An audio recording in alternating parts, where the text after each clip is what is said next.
Muy buenos días tengan cada uno de ustedes. Bienvenido a nuestro estudio de la Escuela Sabática.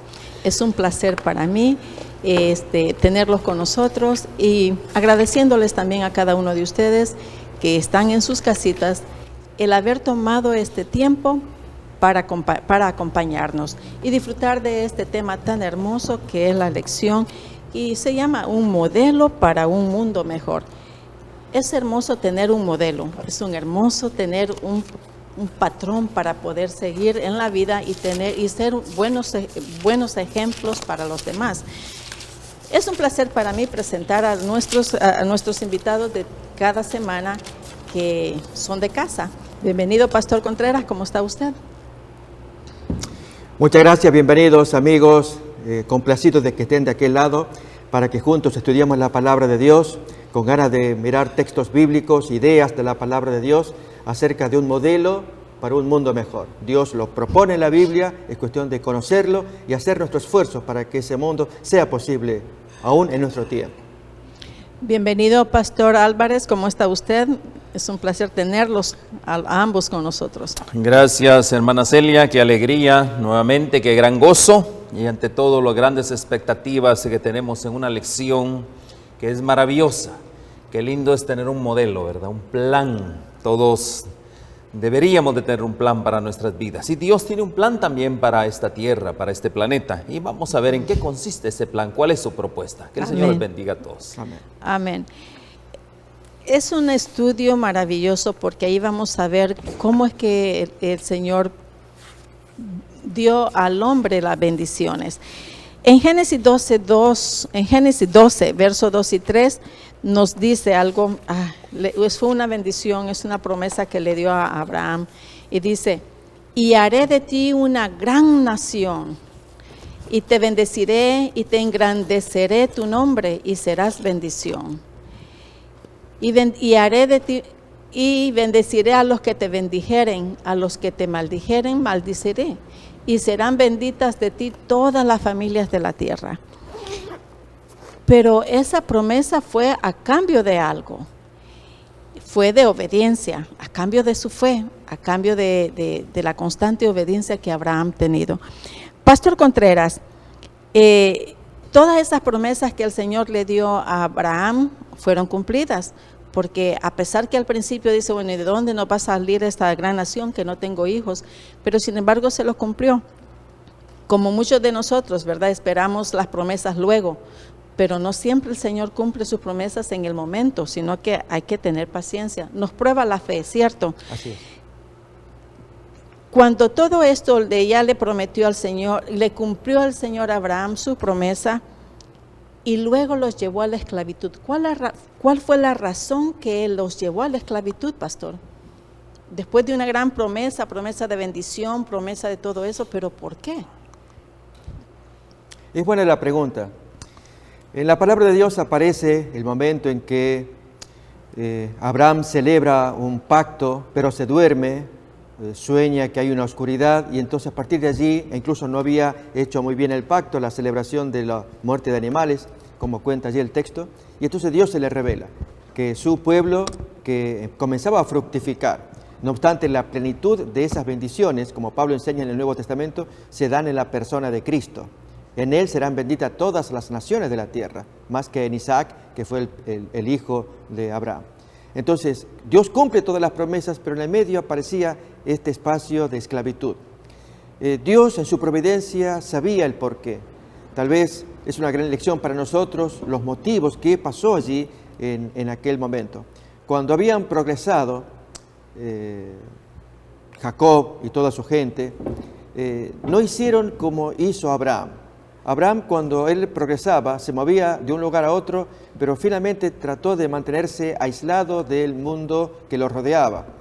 Notemos, por dar un ejemplo, cuando al final de la vida de su esposa Sara, que ella fallece, Abraham va a pedir a los vecinos un pedazo de tierra para enterrar a su muerta, dice así. Y los vecinos, que lo respetaban mucho, lo veían como un príncipe de Dios, prefirieron obsequiárselo, a lo cual Abraham, de muy avanzada edad, conserva tal lucidez que no acepta arreglos con los vecinos paganos. Él promete pagarles, darles el justo precio por el terreno y allí enterrar la muerta. A pesar de la insistencia de los vecinos, prevaleció la voluntad de Abraham. Esto significa que al final de su historia, Abraham nunca se mezcló con los paganos. ¿Qué pasó con los descendientes? Ahí está la historia. ¿Por qué la esclavitud? Dios quería prosperarlos tremendamente a la descendencia de Jacob. 70 personas, 75 dice el Nuevo Testamento, o la Septuaginta, entran a Egipto. Progresan tanto y sin embargo no se olvidaron del comportamiento de su ancestro, de Abraham. ¿Cuál era? Rápidamente salir. En lugar de ello se quedaron muy cómodos. Surge un nuevo faraón que no reconoce la obra humanitaria que hizo José en favor del país y entonces los toma presos. Y allí viene la calamidad para el pueblo israelita. Saquemos una lección. Yo normalmente extraigo, todos debemos extraer lecciones de la Biblia. Aprendamos de estos grandes como fue Abraham. Tener distancia, Dios enseña esto. Esta es una lección importante. Si nos mezclamos finalmente con paganos en un comportamiento peligroso, finalmente podemos quedar atrapados en ellos. ¿Algo que agregar, Pastor Álvarez? Sí, yo puedo ver aquí la propuesta de Dios, un modelo para un mundo mejor. Y la propuesta de Dios, su base, su fundamento es el amor. Me encanta esa palabra, ¿no? Y vemos nosotros que las promesas a Abraham, como bien se dijo, promesas realmente de bendición, de restauración. Mas sin embargo, vemos nosotros que lo que era un gran privilegio para el pueblo, para esa nación, en este caso, esa pequeña nación que se estaba formando, ese privilegio era representar el carácter de Dios. Muy bien. Ese era el punto principal. Y ese carácter está fundado en su amor. Y eso es lo interesante. Ahora vemos, 400 años después, vemos que ese carácter o esa nación naciente, que ahora ya eran numerosos, estamos hablando de casi 1 millón de personas, ¿no? ¿Qué sucedió con ellos? Olvidaron esos privilegios. Olvidaron el pacto que Dios había hecho con Abraham. Y ahora los vemos en una situación incómoda y difícil. Pero más sin embargo, Dios todavía, el modelo de su plan para un mundo mejor todavía persiste. Para ellos, nuevamente, ¿qué fue lo que sucedió? Y vamos a verlo, ¿no? Cómo ese plan, ese modelo, Dios desea que sus criaturas, aquellos que han hecho un pacto con Él, y ahí están los puntos principales, ¿no? Aquellos que han hecho una promesa, un pacto con Él, sean los que le representen tal como lo Él es, en su pureza, en su carácter, en su bondad, en su compasión. Son los puntos de la base de este plan. Así que va a ser una gran bendición realmente ver un modelo para este mundo y las aplicaciones que hoy tiene para nuestras vidas diarias. ¿Algo más que agregar, Pastor? No. Ya que vimos que después de, yo pienso de que a causa de una desobediencia es que se llevó todo esto a cabo de la esclavitud, porque si bien es cierto de que fue una promesa a ese querido pueblo del Señor, el mismo querido pueblo se apartó del Señor. Dios siempre estaba allí, pero ellos se apartaron. Un grupito chiquillo quedó todavía adorando al Dios viviente. Pero sin embargo, Pastor Álvarez, a pesar de que el pueblo de Israel se había alejado de Dios, ¿Dios se apartó de ellos? El mensaje es que siempre Dios nos escucha, siempre Dios nos oye. Dice que escuchó el clamor de su pueblo. Es cierto, estaban ya en un cautiverio de 4 siglos. Y de una u otra manera, como bien usted lo dijo, hermana, hay un grupo siempre, hay un grupo fiel, un remanente, un reivindicador del nombre de Dios. Y ellos clamaban a Dios y Dios escuchó. Entonces podemos ver en todo esto que en los actos diarios de nuestra vida, que aún miremos que las condiciones de este mundo quizás son difíciles, casi la vida es inexistente. Mas sin embargo, todavía Dios está en control. Todavía Dios nos escucha. No importa lo más bajo que nosotros hemos llegado. Dios, como dice su palabra, ¿no?, siempre inclina su oído, no solo para escuchar nuestros clamores, escucha a los suyos, entre otras cosas. ¿Por qué razón? Sabemos nosotros que de una u otra manera hay un enemigo que nos engaña, nos molesta, nos perturba. Por eso es de que en cada palabra que nosotros leemos en la Biblia, ¿qué es lo que es? Dios está pronunciando. Dios está constantemente a través de sus promesas, tal como lo hizo Abraham, tal como lo hizo Moisés. Dios prácticamente, y leamos ahí, por ejemplo, podemos leer en Éxodo 3:4. Ahí podemos leer a través de la palabra de Dios. Leamos por favor en Éxodo capítulo 3, verso 4. Dice: viendo Jehová que él iba a ver, lo llamó Dios de en medio de la zarza y dijo: Moisés, Moisés. Y él respondió: heme aquí. Ahora, ¿quién es el que estaba tomando la iniciativa? Dios. Eso es lo interesante, que Dios siempre está tomando la iniciativa por nuestros problemas. Y luego dijo Jehová: bien he visto la aflicción de mi pueblo que está en Egipto, y he oído su clamor a causa de sus exactores, pues he conocido sus angustias, y he descendido para librarlos de mano de los egipcios. Miren qué importante, Dios toma la iniciativa, y eso es una esperanza para todo cristiano, que Dios siempre está tomando la iniciativa. Amén. En Éxodo 3:7 nos dice: y dijo Jehová: bien he visto la aflicción de mi pueblo que está en Egipto, y he aquí su clamor a causa de sus exactores, pues he conocido sus angustias. Pastor Contreras, aquí nos dice que el Señor siempre estuvo dispuesto a escuchar. ¿Por qué es que entonces permitió tantos años de esclavitud? Hay cosas que pueden parecernos extrañas. Acordémonos que ya Proverbios 29:29 dice claramente que las cosas que están reveladas son para nosotros, pero hay cosas que no están reveladas y no podemos saberlas. Lo que está escrito allí en la palabra de Dios, esto nos va a ser útil entenderlo. ¿Por qué tanto tiempo? ¿Cuál era el plan de Dios? Así ha pasado o pasa aún incluso con la venida de Cristo. 2000 años desde que se hicieron las promesas en el primer siglo hasta la fecha, y no se ha cumplido la tan anhelada venida o retorno de Jesucristo. Dios tiene sus propósitos, pero miremos el texto de Gálatas capítulo 4, versículo 4. Allí dice que venido el cumplimiento del tiempo, allí es, cuando vino el cumplimiento del tiempo, Dios envió a su Hijo, nacido de mujer y nacido bajo la ley. Es decir, el cumplimiento del nacimiento del Mesías, según lo anunciaba Miqueas capítulo 5, versículo 2, los tiempos de ese Mesías lo trae Daniel capítulo 9, allí que en la profecía de las 70 semanas. Por lo tanto, parecía que pasaba mucho tiempo, pero venido el cumplimiento del tiempo. O aún miremos el texto de Marcos capítulo 1, versículos 14-15, otro tanto también, en que Jesús predica diciendo que ha venido el tiempo, se ha cumplido, y la gente no sabía a qué se podía referir. Cuando dice, versículo 15, ahora después que Juan fue encarcelado, Jesús vino a Galilea predicando el evangelio del reino de Dios con estas palabras: el tiempo se ha cumplido y el reino de Dios se ha acercado. Arrepentíos y creed en el evangelio.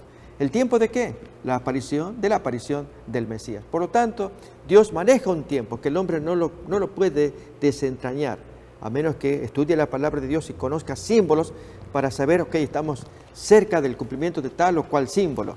Cerca, pero no necesariamente que ya sabemos día y hora, porque no se nos está autorizado investigar o descubrir, ya que el tema del tiempo está prohibido estudiarlo después del cumplimiento de ciertas profecías. Lo que importa es, Dios maneja su tiempo, confiemos en Él, aunque no nos quede claro por qué tanta demora, pero Dios es sabio, como Jesús le dijo a Pedro: lo que no entiendes ahora, lo vas a entender después. Gracias, pastor. Hermano. Sí, me gusta esta parte que Dios propone en su palabra, ¿no?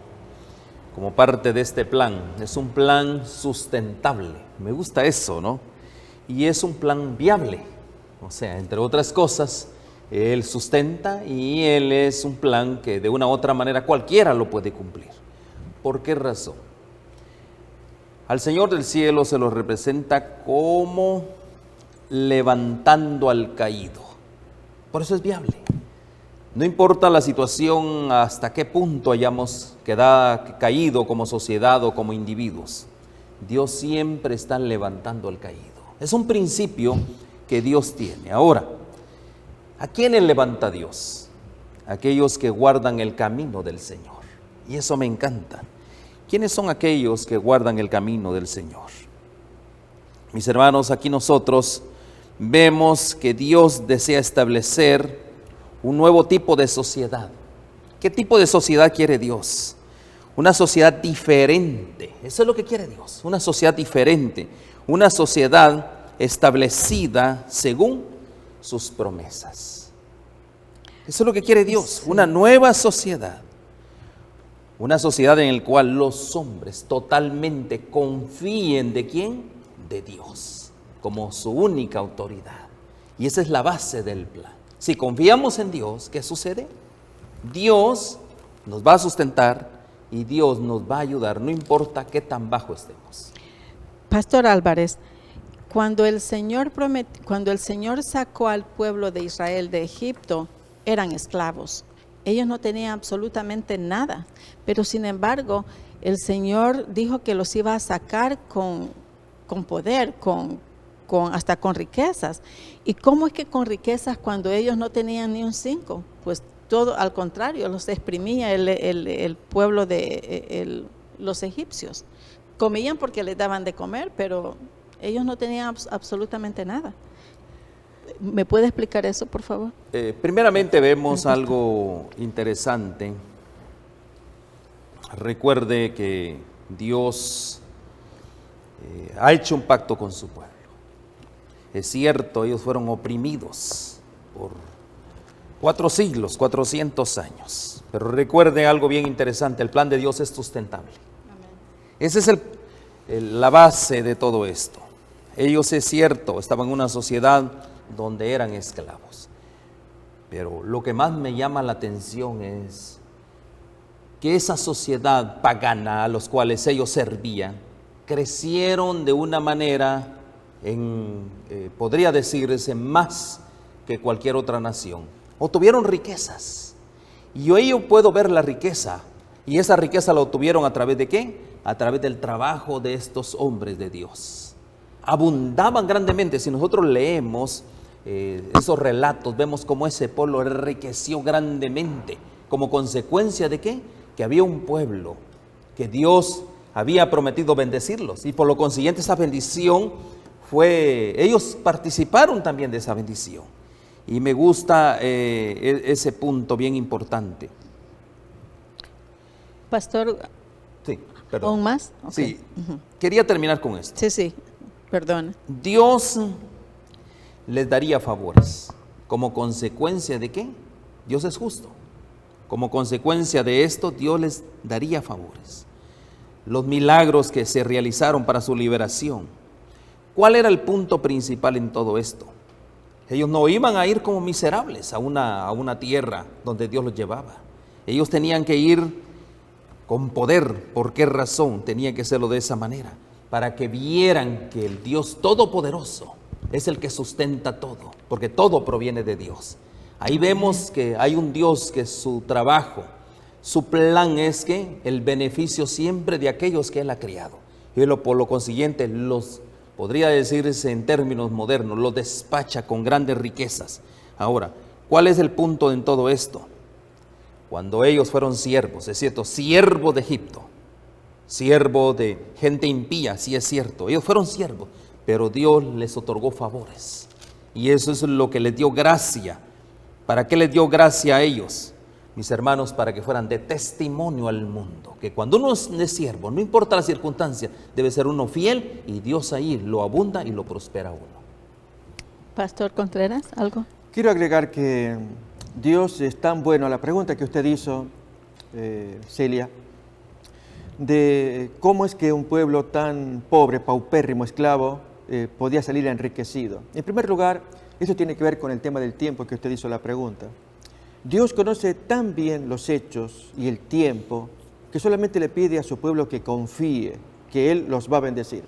Y esto se muestra en Éxodo capítulo 3, cuando Dios pide que se aparezca Moisés y demás gente, ancianos, a quienes les va a explicar la profecía, podemos decir así, los hechos que van a ocurrir de ahí en más para con el futuro, a tal punto que ya les anticipa, el faraón no va a querer escuchar, los voy a destruir, las plagas, y ustedes van a desposeer a todas las vecinas, a toda la gente de Egipto, se van a llevar toda la riqueza. Voy a invitar a que leamos el texto de Éxodo capítulo 3, la profecía de Dios. Esto lo miramos en versículo 16 en adelante. Muestra que Dios ya conoce y pide que el pueblo confíe en Él. Ve y reúne a los ancianos de Israel y diles: Jehová, el Dios de vuestros padres, el Dios de Abraham, de Isaac y Jacob, me apareció diciendo: en verdad os he visitado y he visto lo que se os hace en Egipto. Y he dicho: yo os sacaré de la aflicción de Egipto a la tierra del cananeo, del eteo, del amorreo, fereceo, heveo, jebuseo, a una tierra que fluye leche y miel.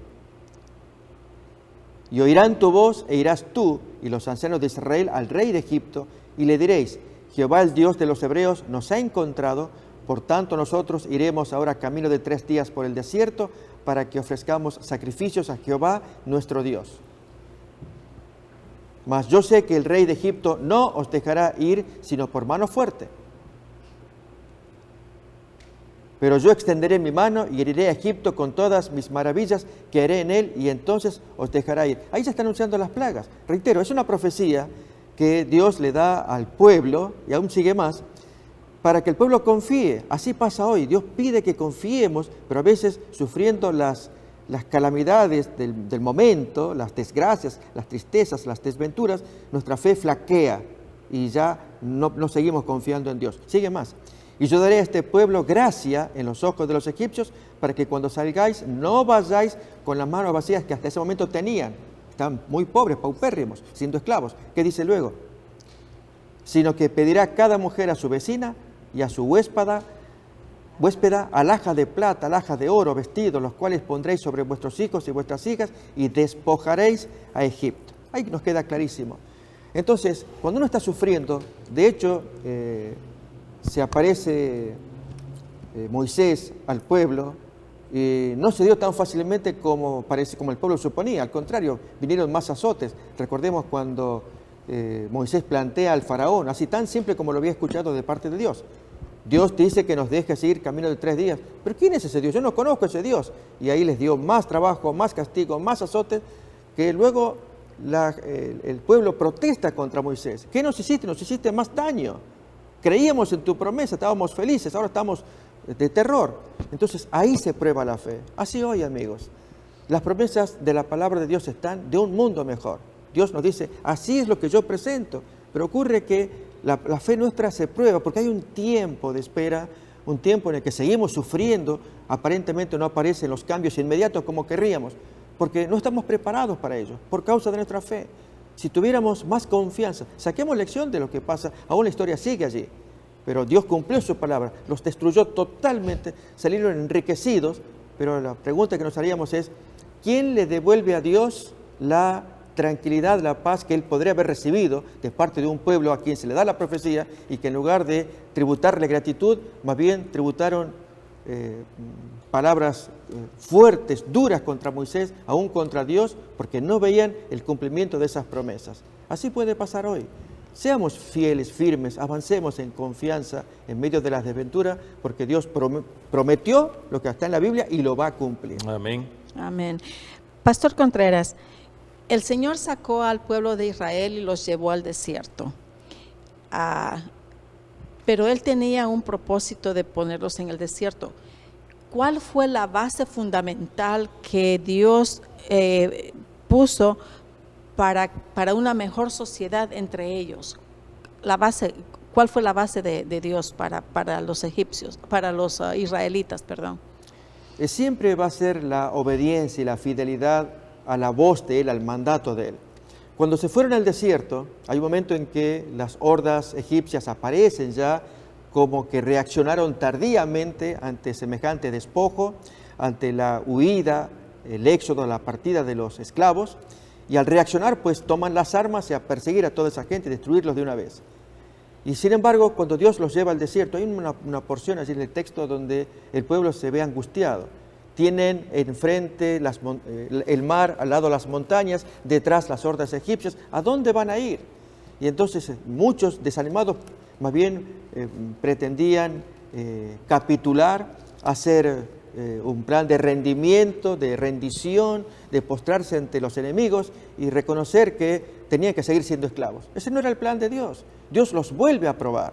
Y allí aparece el portento nuevamente tremendo de parte de Dios. Así como las plagas y el despojo absoluto de Egipto, ahora el gran milagro de la apertura del Mar Rojo.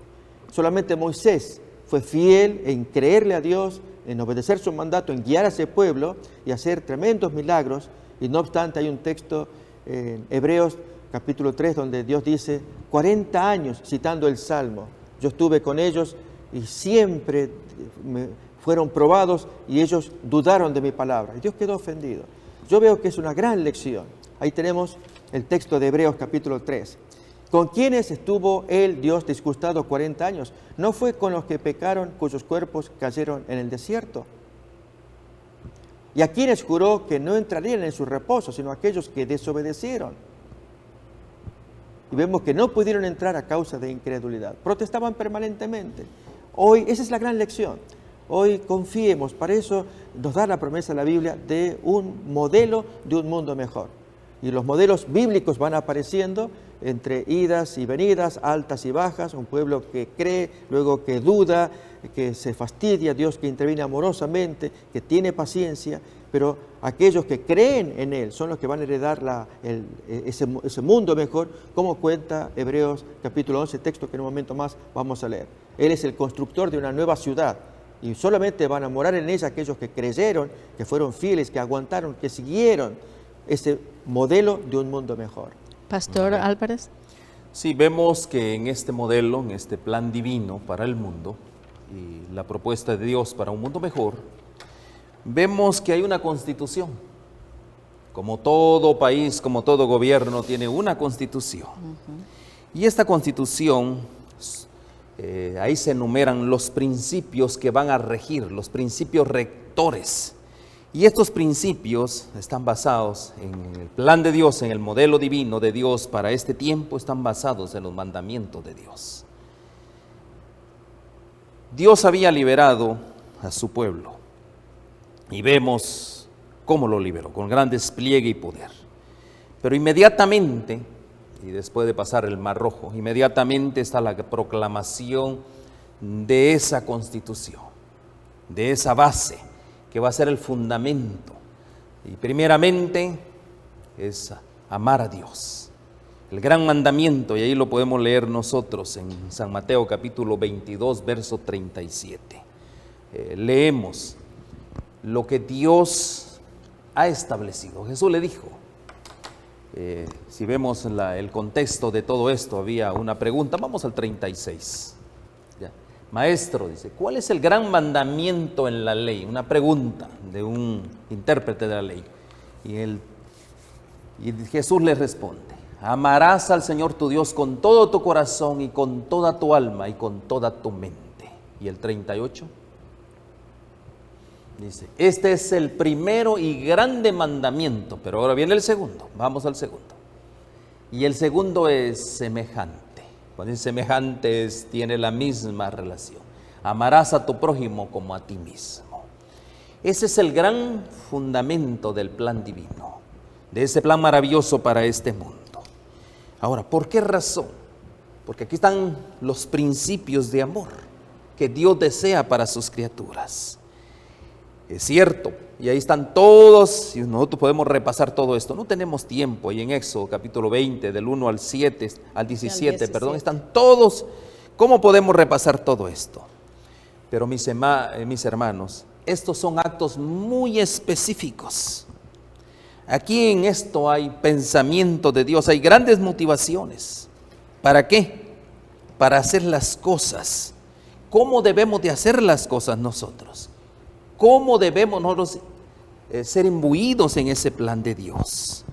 Por eso, aquí hay algo que en un comentario de Inspirado dice: la ley divina requiere que amemos a Dios en forma suprema y a nuestro prójimo como a nosotros mismos. Miren qué encierre, qué es lo más importante para Dios, es que nos amemos tanto a Él mismo como al prójimo. Sin el ejercicio de este amor, la más elevada profesión de fe es mera hipocresía. Si no amamos a Dios, si no amamos a nuestro prójimo, ¿qué sucede? Estamos viviendo en un mundo falso, que es el mundo que Dios no desea. Entonces de ahí es donde viene cómo nosotros, cuál es la base de todo esto. Y ahí vienen los verdaderos adoradores. ¿Cómo nosotros vamos a amar a Dios? Y ahí dice aquí, el adorar a Dios descubrirá que no puede atesorar ni una fibra de raíz de egoísmo. Porque vivimos en un mundo egoísta. Cuando amamos a Dios y amamos al prójimo, ¿qué sucede? Nos despojamos de todo egoísmo, de todo interés personal y de todo mundo material. Por eso la clave aquí, prácticamente, y ahí vemos cómo Dios lo dice: haz esto y vivirás. Esos son los principios de este plan divino, la propuesta de Dios para un mundo mejor. Gracias, pastor. Pastor Álvarez, el Señor ama a todo el mundo, ama a pobres y ama a ricos, pero sin embargo Él tiene mayor preocupación por los esclavos, por las viudas, por los huérfanos y los extranjeros. ¿Cuál fue el mensaje que le dio el Señor a los israelitas para beneficio de todos ellos? Me refiero a esclavos, viudas y huérfanos. Claro, aquí vemos nosotros ya entrando prácticamente en los otros principios, mi hermano. Y qué lindo cuando pusimos en el sábado anterior, ¿quién es mi hermano? Y vemos nosotros aquí en Éxodo capítulo 23, verso 9. Éxodo capítulo 23, verso 9, ¿verdad? La razón. Dice Éxodo, por favor, vamos a Éxodo 23, 9. Dice: y no angustiarás al extranjero, porque vosotros sabéis cómo es el alma del extranjero, ya que extranjero fuisteis en la tierra de Egipto. Mis hermanos, ¿por qué razón Dios nos habla de esta manera?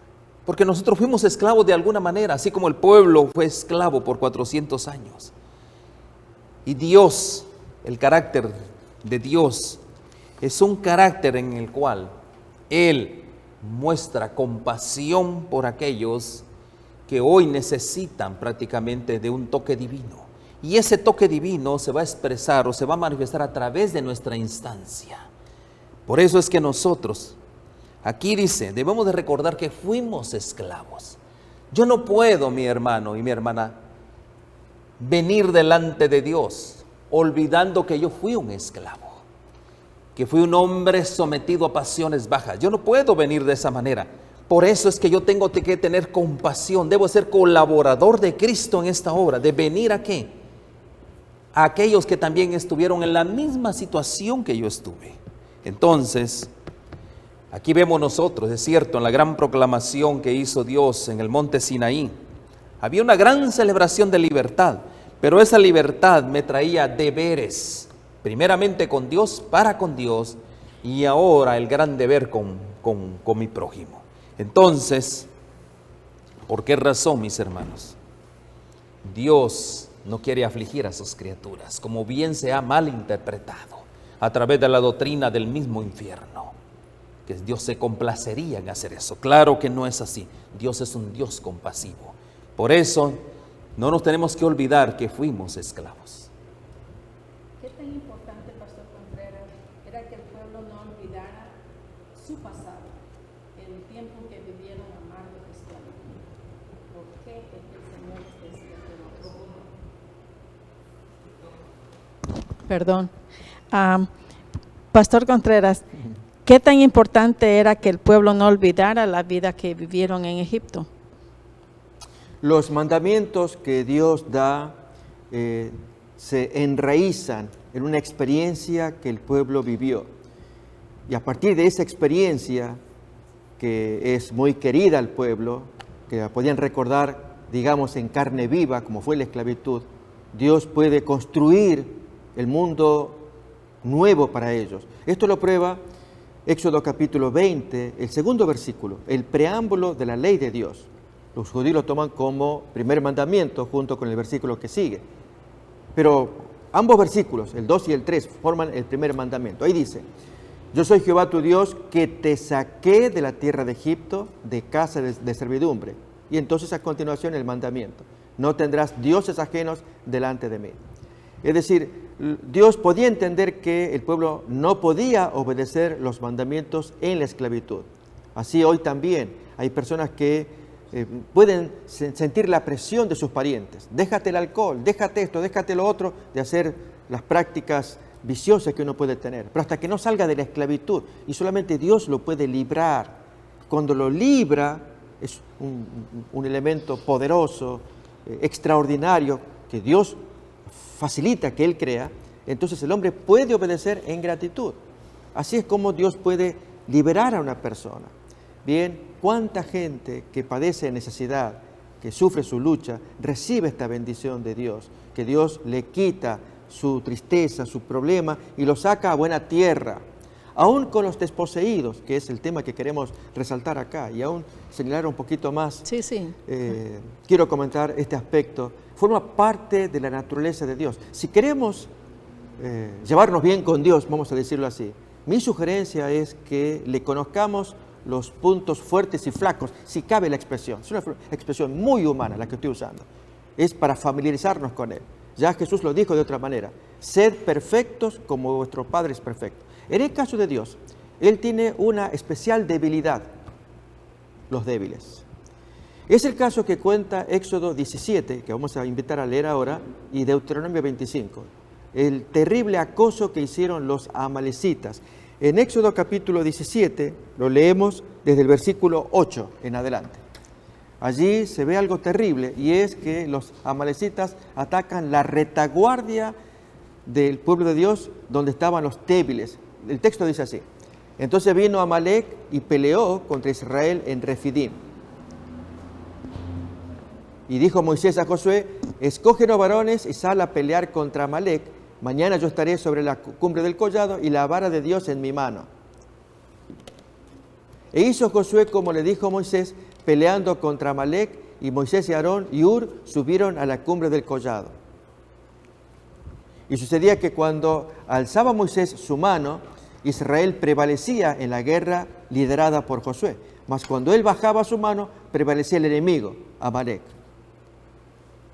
Y las manos de Moisés se cansaban, ya el hombre estaba grande, por lo que tomaron una piedra, la pusieron debajo de él y se sentó sobre ella. Y Aarón y Hur, sus dos compañeros, sostenían las manos del líder, el uno de un lado, el otro del otro, y así hubo en sus manos firmeza hasta que se puso el sol y pudo acabar la batalla con victoria para Josué. Y Josué deshizo a Amalec y a su pueblo a filo de espada. Ahora miremos las expresiones de Dios. Jehová dice a Moisés: escribe esto para un libro, para memoria en un libro, y di a Josué que raeré del todo la memoria de Amalec de debajo del cielo, los borro del planeta. Cometieron un gravísimo pecado que ahora vamos a averiguar cuál fue. Y Moisés edificó un altar y llamó su nombre Jehová Nisi. Y dijo: por cuanto la mano de Amalec se levantó contra el trono de Jehová, Jehová tendrá guerra con Amalec de generación en generación.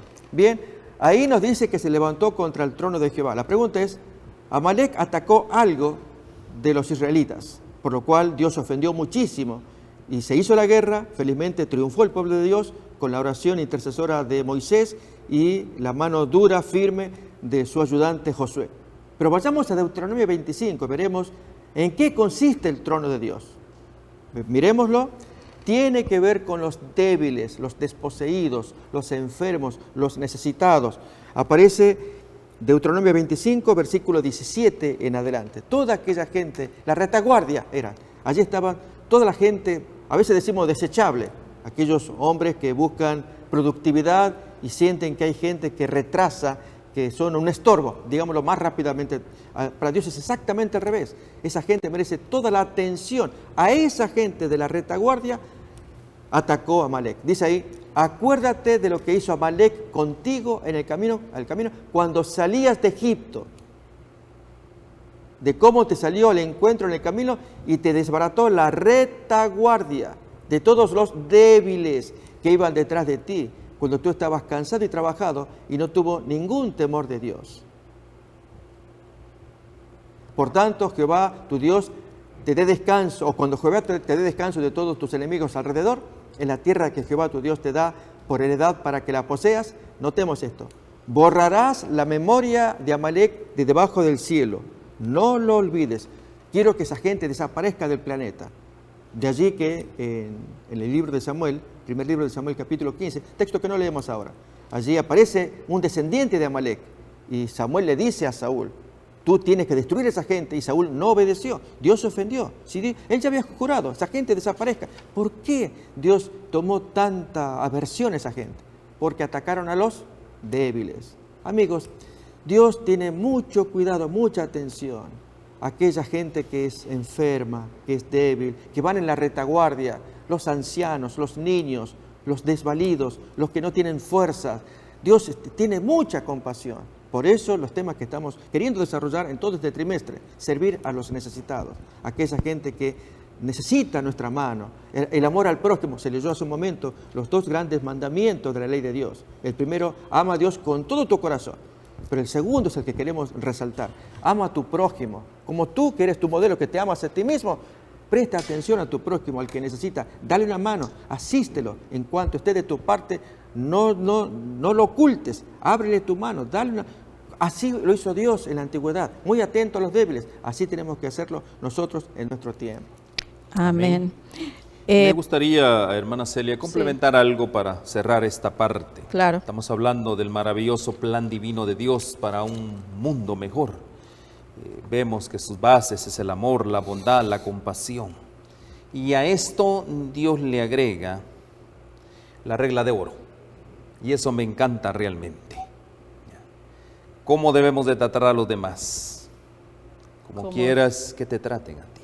Seguro. Y yo agregaría eso prácticamente a esta base, a este plan divino. Muy bien. Amén, hermano. Nosotros como cristianos practicamos el diezmo, o sea que, y no es porque querramos, sino que miren, por agradecimiento se hace, ¿verdad?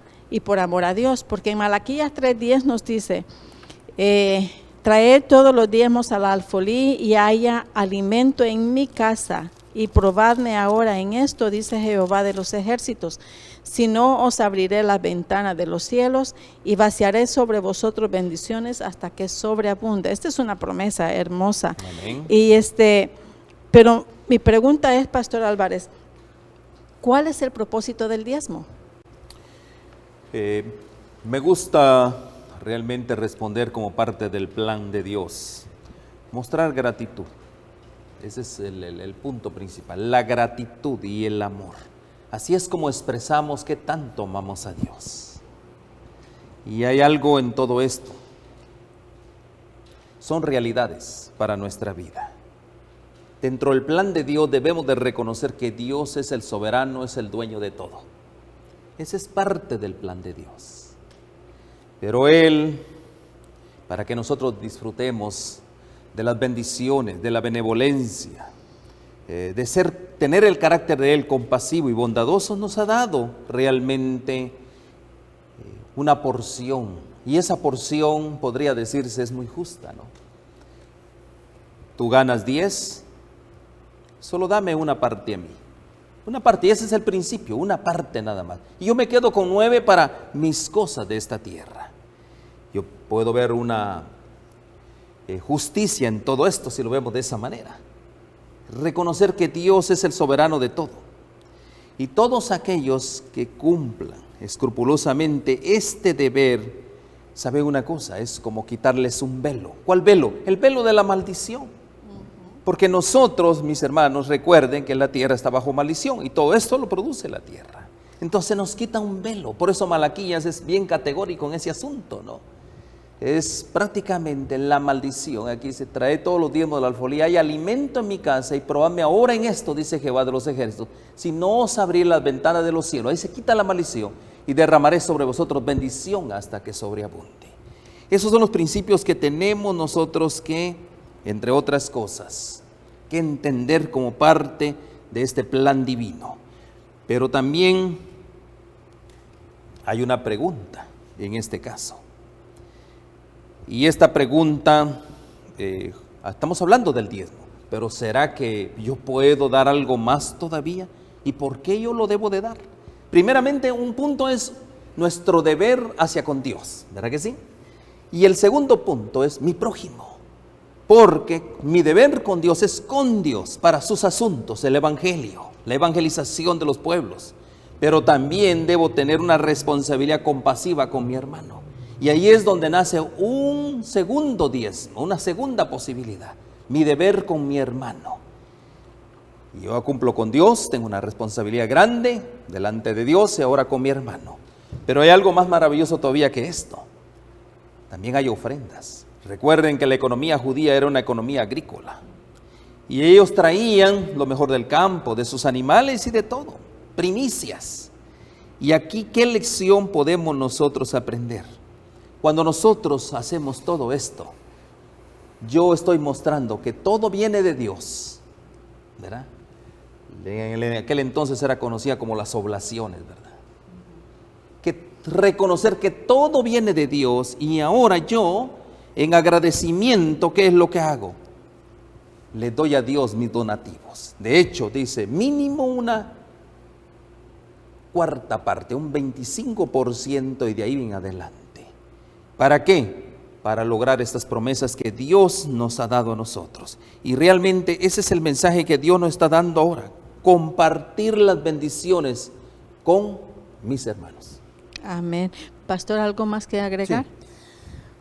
Al pensar en la entrega del diezmo, se habló de un segundo diezmo. La palabra de Dios efectivamente enseña, en el libro de Deuteronomio, en Números también, acerca de la entrega del diezmo como un sistema antiguo que había para sostener tanto el ministerio por un lado, Números capítulo 18, pero también para asistir a la gente débil, Números capítulo 14, los necesitados, allí le habla del levita, del huérfano, del extranjero, del desposeído. Entonces Dios quería atender a la gente, tanto su servicio, que era el sostenimiento del ministerio sacerdotal, el santuario judío, como también a toda aquella gente en necesidad que el pueblo que tenía para poder proveerles les pudiera asistir. Hay un problema moderno y es que mucha gente al leer los textos del Nuevo Testamento suponen que no hay base bíblica para un diezmo en los tiempos del Nuevo Testamento. Estamos equivocados porque el libro en Corintios, 1 de Corintios capítulo 9, Pablo enseña acerca de que hay una porción donde dice: si para el hombre de la calle le es natural cobrar de sus servicios, de lo que él hace, ¿cuánto más para aquel que siembra lo espiritual? Y Pablo, tan grande como era, él dice: yo hasta eso me lo privé para que no me critiquen. Pero él sienta la base cuando dice que no le pondrás bozal al buey que trilla. ¿Acaso Dios tiene cuidado de los animales o lo dice por nosotros? El hombre que trabaja espiritualmente debe cosechar para su sostenimiento. Ahí tenemos el texto. 1 de Corintios 9. Porque en la ley de Moisés está escrito: no pondrás bozal al buey que trilla. ¿Tiene Dios cuidado de los bueyes? ¿Lo dice por ello? O, como dice Pablo ahora, ¿cómo lo interpreta? O lo dice enteramente por nosotros. Pues por nosotros escribió. Porque con esperanza debe arar el que ara y el que trilla, con la esperanza de recibir un fruto. Entonces el fruto allí sería el diezmo. Pero entonces vamos ahora a comentar este tema del diezmo para los pobres, que es algo que no se trabaja. Por un lado, las iglesias cristianas que participan del diezmo enseñan del primer diezmo, de Números capítulo 18, el sostenimiento del ministerio. Del segundo diezmo, los judíos sí hablan de ello, en el Talmud aparece Maaser Sheni, es un tratado dedicado a ese tema del segundo diezmo. Pero las iglesias cristianas poco lo exploran y está en la palabra de Dios. Y es la asistencia a los desvalidos. Voy a invitar a que leamos el texto de Deuteronomio capítulo 14. Miremoslo desde el versículo 22 en adelante. ¿De qué es lo que estamos hablando? Indefectiblemente diezmarás todo el producto del grano que rindiere tu campo cada año. Y comerás delante de Jehová tu Dios en el lugar que Él escogiere para poner allí su nombre, el diezmo de tu grano. Notemos que este no es el diezmo que va al ministerio de los sacerdotes de Números 18. Dice que aquí Él mismo lo puede comer. De tu vino, de tu aceite y las primicias de tus manadas y de tus ganados, para que aprendas a temer a Jehová tu Dios todos los días. Y si el camino fuere tan largo que no puedas llevarlo, por estar lejos de ti el lugar que Jehová tu Dios hubiera escogido para poner en él su nombre, cuando Jehová tu Dios te bendijere, entonces lo venderás y guardarás el dinero en tu mano y vendrás al lugar que Jehová tu Dios escogiere. Y darás el dinero por todo lo que deseas, por vacas, por ovejas, por vino, por sidra, por cualquier cosa que tú deseares, y comerás allí delante de Jehová tu Dios, y te alegrarás tú y tu familia. Dios quería alegría, eso es el diezmo, es alegría, que la gente celebre la bendición de Dios. Y no desampararás al levita que habitara en tus poblaciones, porque esa gente no tenían tierra. Era algo que Dios había establecido para que se dedicaran tiempo completo al ministerio del santuario, porque no tiene parte ni heredad contigo. Al fin de cada 3 años sacarás todo el diezmo de tus productos de aquel año y lo guardarás en tus ciudades.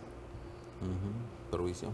Y vendrá el levita que no tiene parte ni heredad contigo, el extranjero, el huérfano, la viuda que hubiera en tus poblaciones, y comerán y serán saciados, para que Jehová tu Dios te bendiga en toda obra que tus manos hicieren. Notamos, allí Dios tiene un plan de bendición. Lamentablemente hoy lo hemos descuidado, y desearíamos con estos estudios, estas reflexiones, reflotar este tema para que tengamos las bendiciones de Dios. Si Dios quiere bendecirnos, pensemos en este tema de asistir a la gente que fue descrita hace un momento, de la cual Dios dijo: me han tocado el trono de Jehová, cuando los amalecitas atacaron a esa gente que estaban con muchas necesidades. Así también hoy, que podamos asistirles en la medida en que podamos, aquellos que pueden con más razón, para que Dios otorgue bendiciones. Amén. Amén. Quiere decir que el Señor se acordó también de los sacerdotes, así como de los pobres, ¿verdad? De los seres pobres de esa nación.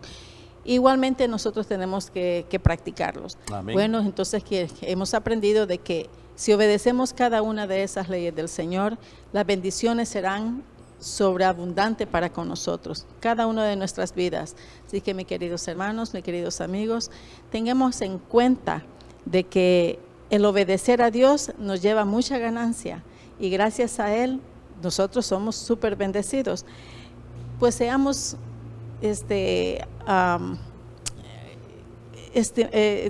demos los diezmos de acuerdo a nuestras ganancias, que el Señor nos bendecirá hasta que sobreabunde, dice en Malaquías 3:10.